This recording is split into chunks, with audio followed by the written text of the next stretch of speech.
नमस्कार साथियों। प्रदीप भाई ने पहले ही कई चीजों के बारे में आपको बता दिया।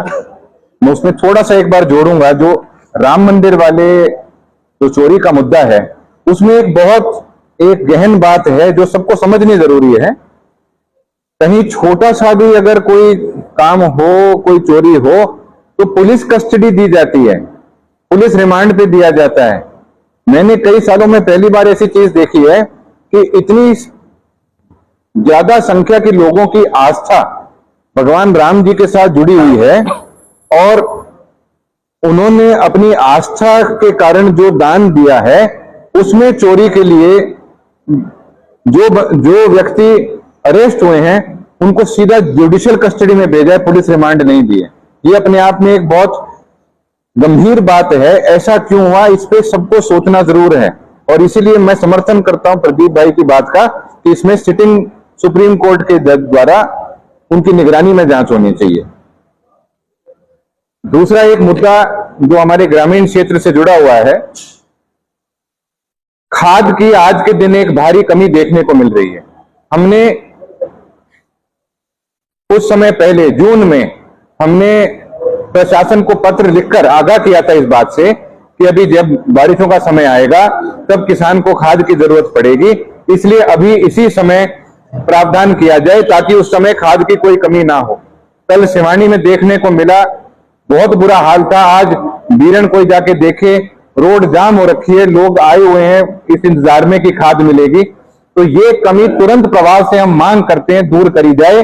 अभी से सुनिश्चित किया जाए कि आगे के लिए भी जिन चीजों की जरूरत है उनको अभी से प्रावधान करने के लिए जो भी कदम उठाना है प्रशासन उठाए। हर साल ये चीज देखने को मिलती है, इसका मतलब तो सरकार कुछ सीख ही नहीं रही है। एक साल मान सकता हूं कि अनुभवहीन है सरकार, अनुभव नहीं है सरकार को, समझ नहीं आ रहा सरकार को, मंत्रियों को समझ नहीं आ रहा, एमपी को समझ नहीं आ रहा, विधायकों को समझ नहीं आ रहा। समझ में आता है तो नया नया काम हो सकता है उनका, परंतु हर साल अगर ये दिक्कत हो रही है तो इसका तो एक यही सीधा एक अर्थ है कि सक्षम ही नहीं हो आप। क्यों किसान को इतना दुखी होना पड़ रहा है? अगली जो बात है ये बहुत गंभीर बात है। ये मैं बहुत गंभीरता से इस बात को आपके बीच में रखना चाहता हूं। पूरे भिवानी जिले में इस बात की चर्चा है और ये भारतीय जनता पार्टी का जो एक नो पर्ची नो खर्ची बिना किसी करप्शन के काम होता है, उन सब दावों को खोखला साबित करता है। कल तोशाम में मनसरबास गांव के कुलदीप कानूंगो को हिरासत में लिया है। आज सब मीडिया ने कवर किया है। वो रंगे हाथों घूस लेते पकड़े गए। लोगों को इतनी बात पता है और इसी चीज में लोग कह रहे हैं चलो जिस आदमी ने हमें इतना तंग कर रखा था, एक किसी कंप्लेंट के ऊपर यूं नहीं है कि सरकारी तंत्र ने खुद पकड़ा हो, कमी सामने आई हो तो इसलिए पकड़ा हो, परंतु इस समय क्या है कि एक किसी ने कंप्लेंट किया जिससे पैसे मांगे गए थे और जो पैसे मांगे गए थे उसकी विजिलेंस में उसने कंप्लेंट करी, उस पर विजिलेंस एक्टिव होकर उनको रंगे हाथों पकड़ा गया। पर इसके पीछे कुछ और बातें हैं जो मैं आपके माध्यम से सरकार को, जांच एजेंसियों को, सबको आगाह कराना चाहता हूं।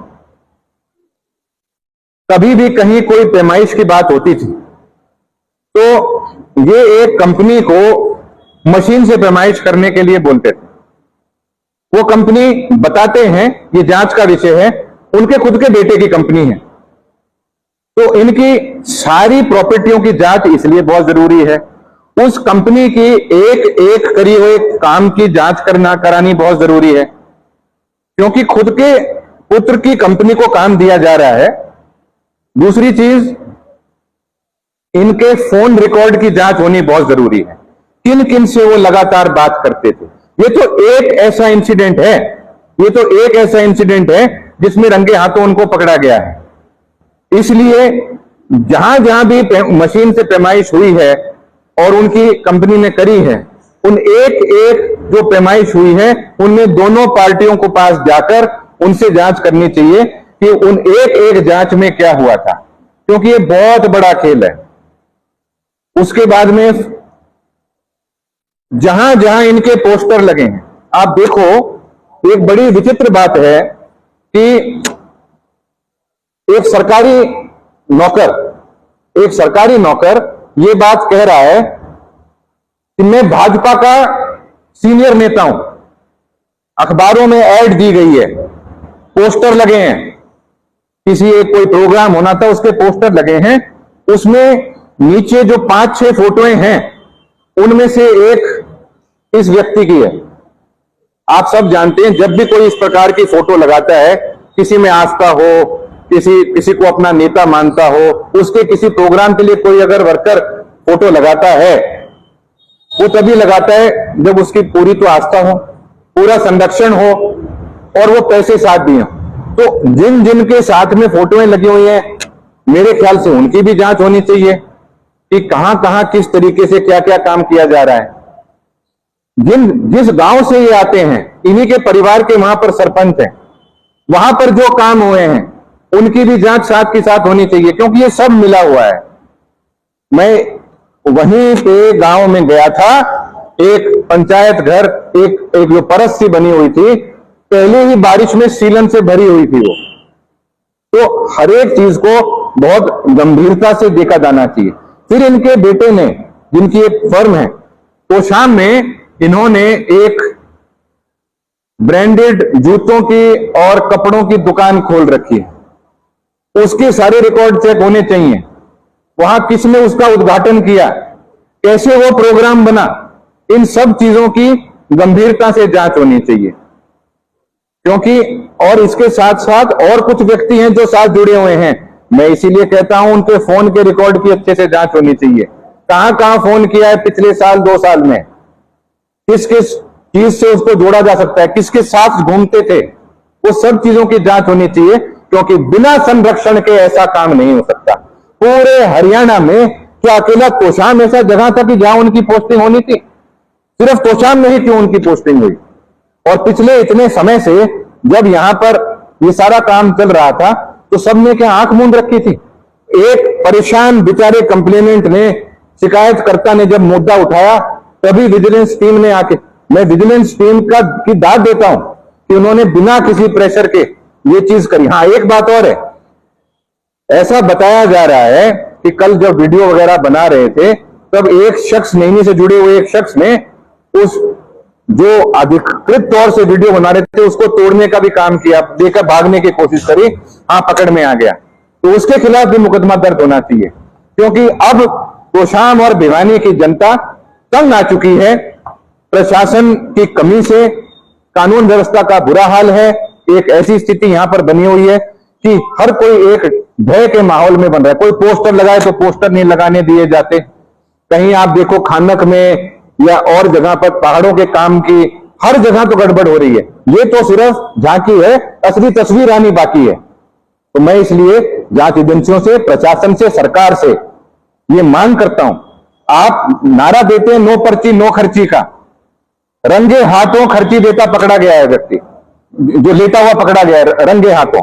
और कितने ऐसे मामले हैं जो सबके सामने होने चाहिए पर नहीं है। पूरी पर्ची चलती है, पूरी खर्ची चलती है। अगर और उनके साथियों का, फोन का, इन सब का अगर ठीक से संज्ञान नहीं लिया गया, ठीक से इन्वेस्टिगेशन नहीं करी गई, तो मैं ये मानूंगा कि बहुत मोटी पर्ची भी चली है, खर्ची भी चली है। शुक्रिया।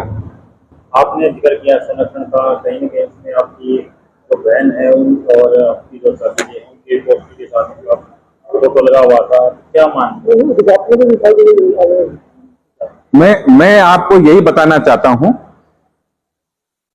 कोई भी जांच को किसी भी तरीके से इन्फ्लुएंस नहीं करना चाहिए। इसीलिए जरूरी है कि इन सब पोस्टरों की, हर चीज की जांच करी जाए। क्योंकि जो व्यक्ति पकड़ा गया है वो कहां तक सम्मिलित है, कौन कौन उसके साथ सम्मिलित है, उन सब चीजों का अच्छे तरीके से उसका पर्दाफाश होना चाहिए और सबके सामने इस बात को उजागर करना चाहिए। उसको सीधा सीएम से संरक्षण मिल गया है या किसी मंत्री से मिल गया है, ये जांच का विषय है। एक मैं और बात मैं कहना चाहूंगा, हमने पहले भी कही,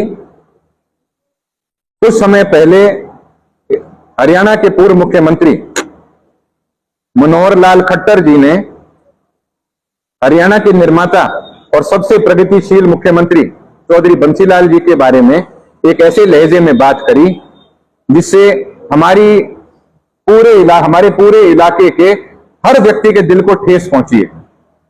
खट्टर साहब को खेद व्यक्त करना चाहिए और जो भारतीय जनता पार्टी में लोग हैं, अगर उनकी चौधरी बंसीलाल जी में आस्था है, उन्हें खट्टर साहब को बोलना चाहिए कि आप खेद व्यक्त करें।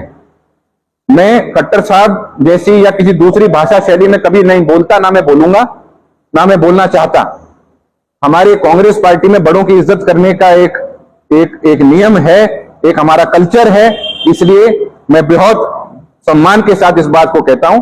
परंतु इसका यह अर्थ नहीं है कि मन में हमारे क्रोध नहीं है या हमारा खून नहीं खौल रहा। कुछ लोगों ने तो खट्टर साहब के पुतले जलाए हैं, सोचो कितना रोष है लोगों में। तो मैं एक बार फिर मांग करता हूं खट्टर साहब से कि आप अपनी भाषा शैली से जो आपके शब्द निकले हैं उसके लिए आप खेद व्यक्त करें और भविष्य में आप ध्यान रखें।